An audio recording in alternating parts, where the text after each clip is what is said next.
Hay varios elementos a considerar de forma importante si vamos a hablar de la sociedad de la última parte del siglo XIX. Uno de ellos que es fundamental, la población. La población estimada del mundo en aquel contexto era de 680 millones de personas. Ni siquiera se llegaban a los 1.000 millones, que para nosotros es algo perfectamente normal. No pasaba ni siquiera de los 750 millones de personas todo el mundo. Es comprensible que haya una gran cantidad de recursos que pueden y deben ser explotados desde esa perspectiva, y también es también comprensible, aunque no necesariamente hemos de estar de acuerdo, con la noción de poblad al mundo, creced y multiplicaos y aceptad a todos los hijos que Dios os mande. Es en ese contexto de la Europa cristiana que tenemos que entender esta perspectiva. Y aquí ya estamos hablando del siglo XIX en su etapa final, consideren en épocas previas. La cuestión de la natalidad sí hay que considerar ciertos detalles. La vida de la población de la clase baja no era precisamente muy halagüeña, que digamos. En el caso de la opinión de un experto como Nick Yap, nos dice algo así como esto. La vida vendría siendo como una especie de lotería en la mitad del siglo XIX. Ya fuera que se fuera rico o pobre, madre e hijo, necesitaban mucha suerte para sobrevivir los peligros del momento del nacimiento. La mortalidad infantil, los niveles que llegaba a alcanzar eran terriblemente altos, y la cólera, el tifo, la difteria y una docena más de otras enfermedades estaban constantemente creciendo y desarrollándose, ¿no? Para aquellos que llegaban a sobrevivir la infancia, o incluso hasta parte de la juventud, o a veces hasta la propia adultez, eh, pues no dependía únicamente de la salud que llegaras a tener, sino que también dependía del estatus social en el que tú te encontraras. Los ricos vivían más tiempo, comían mejor y tenían más cosas para disfrutar. En cambio, los pobres luchaban para existir en hogares no muy bien establecidos, trabajaban exhaustivamente durante horas que no consideraban su posibilidad de descanso, podían resultar heridos o morían a veces en sus 30 o en sus 40, ¿no? La expectativa de vida en promedio de la época industrial variaba de país en país, también variando incluso hasta de clase en clase. En las partes bajas podía ser tan disminuida como un rango de 35 años de edad. Imagínense ustedes la expectativa de vida de 35 años de edad. Eso era incluso más bajo todavía en el México de la época porfiriana, que vendría siendo alrededor de 32, 33 años. En Europa era 35 en las clases bajas. En las clases altas, la gente que vive en las ciudades y que vive bien, se alimenta bien y que tiene un buen empleo, podía llegar incluso a ser hasta los 60 años de edad. Para los hombres y las mujeres blancas en las colonias que se estaban extendiendo constantemente, esos que provienen de Europa y se sientan a vivir en otros lugares, podría ser la expectativa un poquito más de 40. Si hay algo que podemos considerar que está completamente presente en aquel contexto es la muerte.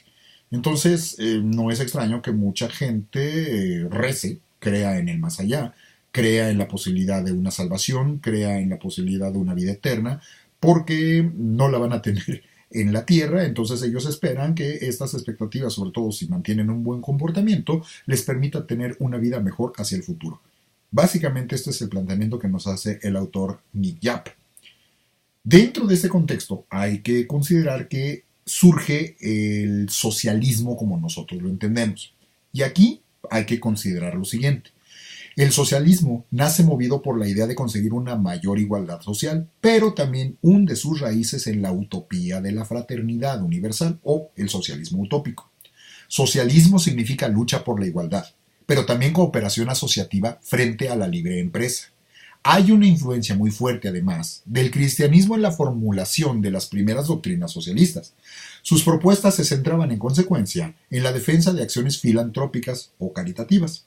El tránsito entre estas doctrinas de carácter utópico a las denominadas por Engels como socialismo científico tiene lugar en la década de 1840. En esta maduración del pensamiento socialista se combinan tres grandes tradiciones ideológicas y políticas, las más poderosas de la Europa de entonces: la capacidad teórica de pensadores procedentes del mundo alemán, la experiencia política forjada en las luchas revolucionarias en Francia y el conocimiento de la economía capitalista inglesa. Ubiquen muy bien esto, es bien importante mantener la ubicación dentro de esta estructura. El pensamiento teórico de los alemanes, la experiencia política en las luchas revolucionarias francesas y el conocimiento de la economía capitalista inglesa. Estos van a ser elementos medulares que van a marcar el camino hacia el futuro. Las obras de Marx, y en su caso de Engels, constituyen un análisis completo de la estructura y naturaleza de la sociedad burguesa y capitalista del siglo XIX, una crítica radical de sus contradicciones y una propuesta de transformación de la misma. De acuerdo con la conocida reflexión escrita en La ideología alemana, si los filósofos se habían dedicado a interpretar el mundo, Marx y Engels proponen que deben dedicarse a transformarlo. Y este elemento de la propuesta de transformación es lo que va a ser tan peligroso para el statu quo, los planteamientos de Marx y de Engels, porque ellos van a decir que la gente de las clases bajas se tiene que poner las pilas y tienen que empezar a cambiar las cosas por sus propios medios sin depender de la autoridad que busca siempre mantenerlos en donde se encuentran. Ahora, hay que considerar que ya desde el siglo XVIII se delinearon los puntos de discusión entre el capitalismo y sus críticos. César Vidal, nuevamente, al que ya he referido en varias ocasiones, ahora nos dice lo siguiente. Personajes como el conde de Saint-Simon, Fourier o Robert Owen se oponían al capitalismo por considerarlo inmoral. Supuestamente explotaba a los trabajadores transformándolos en máquinas cada vez más pobres, mientras que los ricos se enriquecían cada vez más. Y además era irracional, a que no garantizaba el trabajo, el bienestar o la correcta explotación de las riquezas naturales. Los socialistas o socialdemócratas, por aquel entonces los dos términos eran sinónimos, eran miembros de partidos centralizados o de base nacional unidos en la Segunda Internacional Socialista.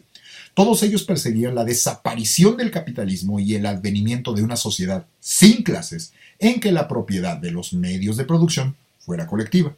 Hasta entonces, sin embargo, se consideraba obligado a alcanzar una serie de reformas sociales que aceleraran el momento de la victoria final. Estas reformas incluían el sufragio universal, la igualdad, con matices de derechos para la mujer, un sistema de protección social, la jornada de 8 horas y la legalización de los sindicatos obreros. El gran rival del socialismo en el terreno de las ideologías utópicas fue el anarquismo. Este no soñaba con la eliminación del capitalismo exclusivamente, sino con la de toda jerarquía política y social. La tendencia anarquista, que propugnaba la acción directa, fue la más conocida. Fin de cita. Estos elementos van a ser medulares para todas las luchas, sobre todo entre la clase obrera y los patrones en la última parte del siglo XIX y la primera parte del siglo XX. No debemos de dejar de tomar en cuenta estas consideraciones.